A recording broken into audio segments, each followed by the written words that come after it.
नमस्कार, बहुत स्वागत है आपका न्यूज़ 18 के डिजिटल प्लेटफॉर्म पर। मैं हूं आपके साथ प्रशांत कटारे और मेरे साथी आनंद मौजूद हैं। आज एक बार हम फिर बात कर रहे हैं ईरान, इजराइल, अमेरिका वॉर की, जिसमें लगातार नए अपडेट्स आ रहे हैं। आज 8वां दिन है इस वॉर का, लेकिन अभी तक इसका कोई ओर-छोर नज़र नहीं आ रहा है। कितने दिन ये युद्ध और चल सकता है, क्या इसके अंजाम होंगे, परिणाम होंगे और कितना विनाशक या कितना घातक परिणाम इस युद्ध में अलग अलग देशों को भुगतना पड़ रहा है। लेकिन आपको जो बड़ी बातें बता दें, आज ईरान ने कई रिटर्न अटैक किए हैं। अगर हम बात करें तो ईरान ने अल धफ्रा एयरबेस, जहां पर अमेरिकी एयरबेस है यूएई में, उसको टारगेट किया, उसको निशाना बनाया। इसके अलावा और अगर हम जिक्र करें तो यूएई में अबू धाबी और दुबई एयरपोर्ट को भी ईरान ने निशाना बनाया है। ऐसे कई और बड़ी अपडेट्स हैं। हालांकि दूसरी तरफ राष्ट्रपति ट्रंप का जिक्र करें, वो ये कह रहे हैं कि कोई विकल्प नहीं है ईरान के पास, ईरान को सरेंडर करना होगा और वो भी अनकंडीशनल। लेकिन फिर समझिए कि ईरान उसी अंदाज में जवाब भी दे रहा है कि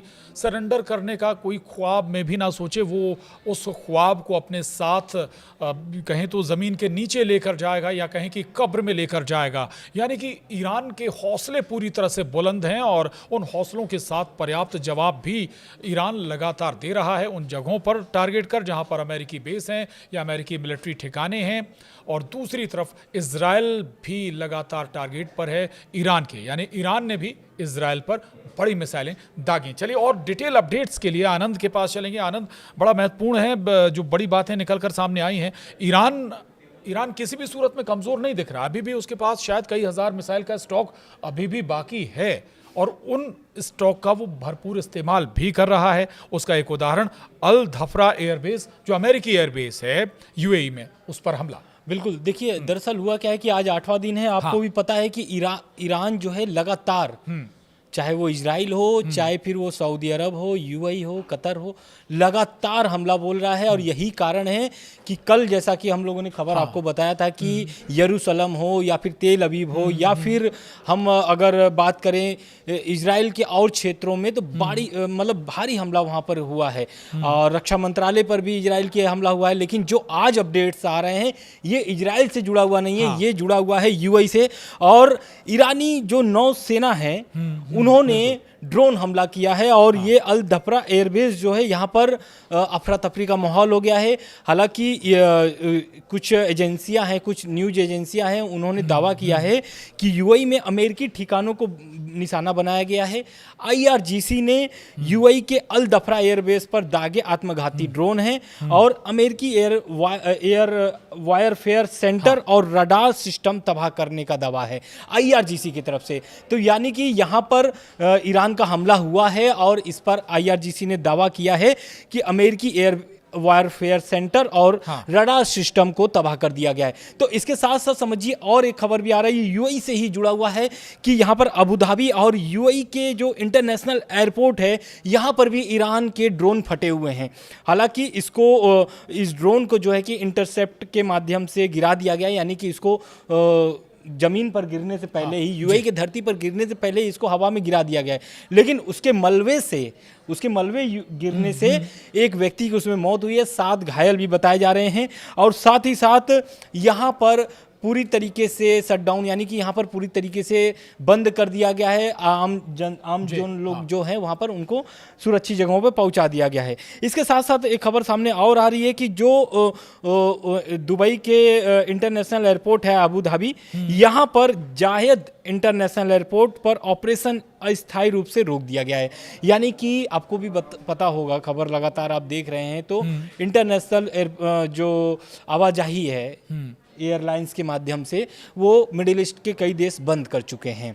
अब आज के हमले के बाद से यूएई और सतर्क हो गया है और बहुत कड़े फैसले ले रहा है कि उनके नागरिक या फिर जो उनके यहाँ दूसरे देशों के नागरिक रह रहे हैं या फिर वहाँ से निकल रहे हैं या फिर उनको कोई परेशानी ना हो, इस कारण से वो बहुत सारी कड़ी कदम भी उठा रहे हैं। हालांकि उनका ये कहना है कि सुरक्षा कारणों से कई उड़ानें रद्द कर दी गई हैं। 60% जो है नेटवर्क धीरे धीरे ऑपरेशन शुरू की जा रही है। हालांकि अभी जिस तरीके से अपडेट्स आ रहा है, आपको भी पता है कि इजराइल को लेकर भी बहुत सारे अपडेट्स आए, हम आगे आपको बताएंगे कि यूएई के अलावा भी ईरान ने आज कहाँ हमले किए हैं। बिल्कुल ठीक बात है। दूसरा, एक पड़ोसी देशों के लिए भी ईरान लगातार चेतावनी भी दे रहा है कि अगर आप अमेरिकी एयरबेस या अमेरिका के लिए जगह देते हैं, चाहे एयरबेस बनाने के लिए या मिलिट्री बेस बनाने के लिए, या वहाँ से उन देशों से अगर अमेरिका ऑपरेट कर रहा है, चाहे उनके फाइटर जेट्स हों या फिर दूसरे हथियार और साजो सामान हो, तो फिर आपके लिए भी दिक्कत है। हालांकि दूसरी तरफ ईरान ने यह भी कहा है कि हमारा आपके ऊपर हमला करने का कोई मकसद नहीं है, और ये बात क्लियर भी है कि भाई मकसद किसी पड़ोसी मुल्क पर हमला करने की नहीं, वो भी मुस्लिम कंट्रीज़ हैं। एक लिहाज से कहें तो ज़रूरत पड़ने पर ये सारी मुस्लिम कंट्री एक साथ भी खड़ी होती हैं, लेकिन अमेरिका ने ऐसा घेरा बनाया, अमेरिका ने उन मुस्लिम कंट्रीज़ में जाकर बेस बनाया, तो फिर अगर वहाँ से अमेरिका ऑपरेट कर रहा है तो जवाब ईरान भी देगा ना। बिल्कुल, और यही कारण है कि जो ईरान के राष्ट्रपति हैं मसूद पेजेश्कियान, उनका बयान आता है और वो साफ साफ बोल देते हैं कि जिस देश, यानी कि जो पड़ोसी देश हैं, अगर वहां से ईरान को निशाना बनाया जाएगा तो इसका भी जवाब मुंह तोड़ दिया जाएगा। ये नहीं देखा जाएगा कि वो सऊदी है, यूएई है, कतर है, कहीं से भी हमला होगा तो उसका मुंह तोड़ जवाब दिया जाएगा। और यही कारण है कि उन्होंने पहले ही, हम पूर्व सुप्रीम लीडर जो रह चुके हैं अयातुल्लाह अली खामनेई, उन्होंने भी यही बात बोला था, वही बात को मसूद पेजेश्कियान ने दोहराया है। उन्होंने कहा है कि जो हमारे पूर्व सुप्रीम लीडर रहे हैं अयातुल्लाह अली खामनेई, उन्होंने साफ तौर से बोल दिया था कि इसमें मिडिल ईस्ट के देशों को सहयोग करना चाहिए ईरान को, ना कर कि ईरान के जो खिलाफ अपने धरती को इस्तेमाल करने देना चाहिए। तो उन्होंने साफ तौर से बोल दिया था कि आपके धरती से अगर ईरान के खिलाफ कार्रवाई होती है तो ये नहीं देखा जाएगा कि आपके धरती पर हमला हो रहा है या नहीं हो रहा है, वहां पर मुंह तोड़ जवाब दिया जाएगा। और यही कारण है कि आप देखिए आज 8वां दिन है और 8वें दिन भी लगातार मिडिल ईस्ट के सभी देशों पर ईरान जो है कि हमला कर रहा है, सभी देशों पर, यानी कि जो उनके मिडिल ईस्ट में एयरबेस है अमेरिकी, वहां पर। साथ ही साथ इजराइल पर भी हमला कर रहा है। इजराइल के रक्षा मंत्रालय हो या फिर हम अगर कह रहे हैं तेल अवीव जो शहर है, बड़ी सिटी है, यरूशलेम हो गया, तो उनके बहुत सारे जो शहर हैं, बड़े बड़े शहर हैं, वहां पर भी हमले देखे जा रहे हैं। वहां पर भी हायरन इसको लेकर के सायरन सुनाई दे रहे हैं, लोगों को सुरक्षित जगहों पर भेजे जा रहे हैं। तो अफरा तफरी का माहौल इजराइल में भी बना हुआ है। बिल्कुल बिल्कुल, यानी कि इजराइल के जो तमाम बड़े शहर हैं, महत्वपूर्ण शहर हैं, राजधानी हैं, उनको भी ईरान सीधे तौर पर टारगेट कर रहा है। यहाँ पर कहीं कोई दो मत इस पूरे बात पर नहीं है। लेकिन एक और दूसरी बात, महत्वपूर्ण बात, लेबनान सीमा का अगर हम जिक्र कर लें आनंद, लेबनान सीमा में इजराइल और हिजबुल्लाह आमने सामने हैं। हिजबुल्लाह लगातार चुनौती दे रहा है इजराइल को, ये कह भी रहा है, केवल चुनौती नहीं दे रहा है बल्कि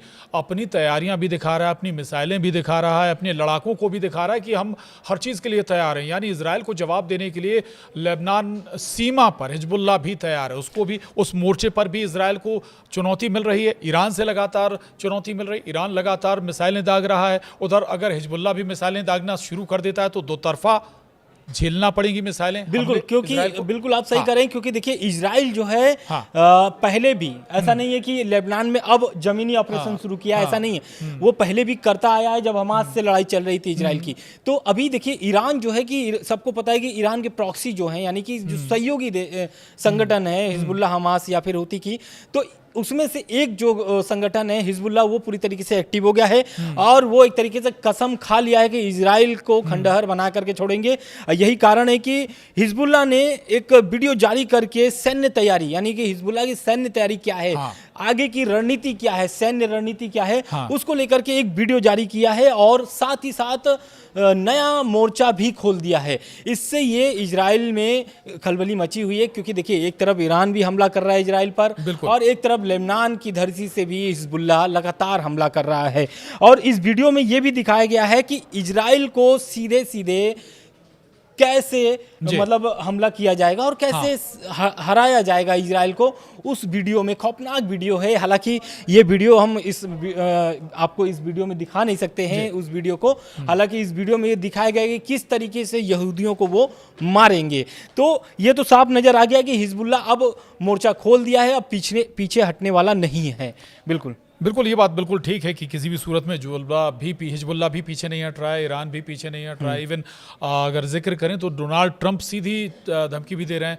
जो सोशल मीडिया ट्रुथ सोशल है उस पर डोनाल्ड ट्रंप लिखते हैं कि ईरान के पास कोई दूसरा विकल्प नहीं है सरेंडर करने के अलावा, और वो सरेंडर भी अनकंडीशनल होगा, यानी केवल अनकंडीशनल ईरान को सरेंडर करना होगा, इसके बाद दूसरा शासन आएगा। और वो ये भी कहते हैं कि भाई जो शासन आएगा वो इजराइल और अमेरिका से बेहतर रिश्ते रखे। इससे कोई मतलब नहीं कि वहाँ पर इस्लामी शासन रहे या ना रहे।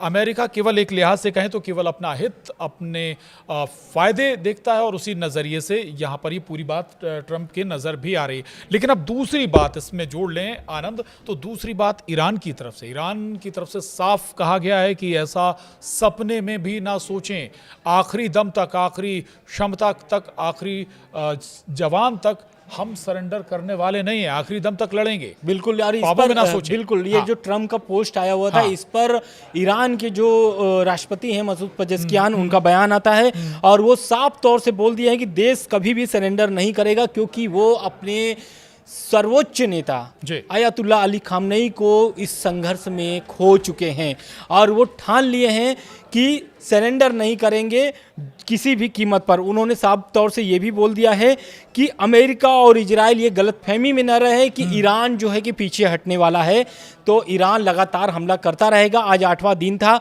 हमले की, आप रूपरेखा देख लीजिए कि किस तरीके से हमला हो रहा है।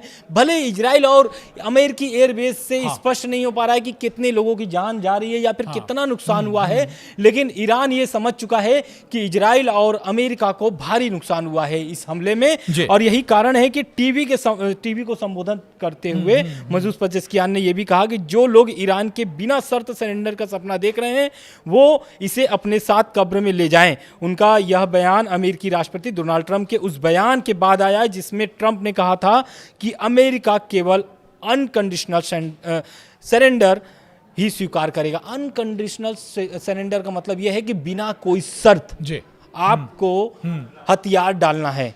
ट्रंप का ये कहना है ईरान से। बिल्कुल। एक बातचीत का भी जिक्र है, इसके बाद फिर समाप्त करेंगे आनंद। बातचीत का जिक्र कि कुछ मध्यस्थ भी, जो अभी ईरान की तरफ से बयान आया कि कुछ मध्यस्थ कोशिश कर रहे हैं बातचीत की, तो ये जवाब दिया गया ईरान की तरफ से कि बातचीत आप हमसे मत करिए, बातचीत उनसे करिए जिन्होंने इस जंग की शुरुआत की है, जिन्होंने इन हालातों को बनाया है, पहले बात उनसे करिए, हमसे बात मत करिए। बिल्कुल, और यही सही बात कर रहे हैं कि जंग की शुरुआत की अगर बात किया जाए तो इजराइल आज नहीं, काफी अरसों से वो बोल रहा था कि ईरान पर हमला करो। और थोड़ा मिडिल ईस्ट के देशों का भी उनको सहयोग मिला इनडायरेक्टली, क्योंकि इनडायरेक्टली इसलिए बोले कि मिडिल ईस्ट के बहुत सारे जो देश हैं वो स्पष्ट रूप से नहीं आ रहे थे। हालांकि बीच में एक खबर सामने भी आई थी कि सऊदी अरब के एक मंत्री है जो बोल रहे थे कि ईरान पर हमला करने का अभी इस वक्त सबसे सही समय है, नहीं हमला करेंगे तो ईरान मजबूत हो जाएगा। क्योंकि प्रोटेस्ट के बाद प्रोटेस्ट जो कि ठंडा हो गया था, माहौल सही नजर आ रहा था, उसको देखते हुए सऊदी अरब के जो मंत्री थे वो ये कह रहे थे कि हमला करना उचित है, नहीं तो ईरान और मजबूत होगा मिडिल ईस्ट में। हालांकि अगर देखा जाए तो मिडिल ईस्ट में अगर अकेला कोई इतने दिनों तक लड़ने वाला देश है मुस्लिम देश तो वो है ईरान, और उसके अलावा अगर किसी और से कंपेयर किया जाए तो और कोई देश वैसा दिखता नजर नहीं आता, और ये कहना है ईरान का। बिल्कुल। अच्छा, आप ठीक बात है, ये इसमें यूएई की बात और जोड़ दें। यूएई की तरफ से ये भी कहा जा रहा था कि लॉबी भी की गई है ईरान पर हमला करने के लिए। इससे पहले आपने एक जिक्र किया था नुकसान का, ईरान को कितना नुकसान और अमेरिका इजराइल को कितना नुकसान। अब इसमें एक जो बड़ी बात निकल कर आई है कि जो ईरान अगर 2 ड्रोन भेजता है, 3 ड्रोन भेजता है, तो उसे इंटरसेप्ट करने के लिए जो ईरान का हो सकता है ड्रोन कुछ लाख रुपए का हो, लेकिन जो मिसाइलें इंटरसेप्ट कर रही हैं या जो ड्रोन को रोक रही हैं वो कई करोड़ों के हैं। बिल्कुल, आप सही कई करोड़ों के। तो इससे आप अंदाजा लगाइए कि एक कुछ लाख के ड्रोन को रोकने के लिए कई करोड़ों की मिसाइल इंटरसेप्ट कर रही है, वो चलाई जा रही, दागी जा रही। तो इससे आप अंदाजा लगाइए कि नुकसान ईरान को ज्यादा हो रहा है फिर या अमेरिका को, ये इससे आप अंदाजा लगा सकते हैं। बहरहाल, लेकिन ये बड़ा महत्वपूर्ण है कि अभी किसी भी सूरत में कम से कम ये युद्ध अभी हाल फिलहाल तो रुकता हुआ नजर नहीं आ रहा है। अमेरिका भले ही इसे कितना भी इजी ले रहा हो, लेकिन अब अमेरिका भी समझ चुका है कि ईरान को सरेंडर करवाना इतना आसान नहीं है, जवाब लगातार मिलता रहेगा। IRGC के पास एक के बाद एक प्लान होते हैं, भले ही नेतृत्व बदल जाए, लेकिन IRGC का जो मोटो या प्लान जो लेकर चल रही है, उसके पास मिसाइलों का ऑपरेशन उसके पास है, वो अपने हिसाब से लगातार जवाब देता है और वो जवाब लगातार आगे भी देता रहेगा। तो लगातार हम आपको अपडेट दे रहे हैं ईरान इजराइल अमेरिका वॉर से जुड़ी हुई। आगे की अपडेट के लिए भी आप लगातार हमारे साथ जुड़े रहिए। आज के इस वीडियो में इतना ही। नमस्कार।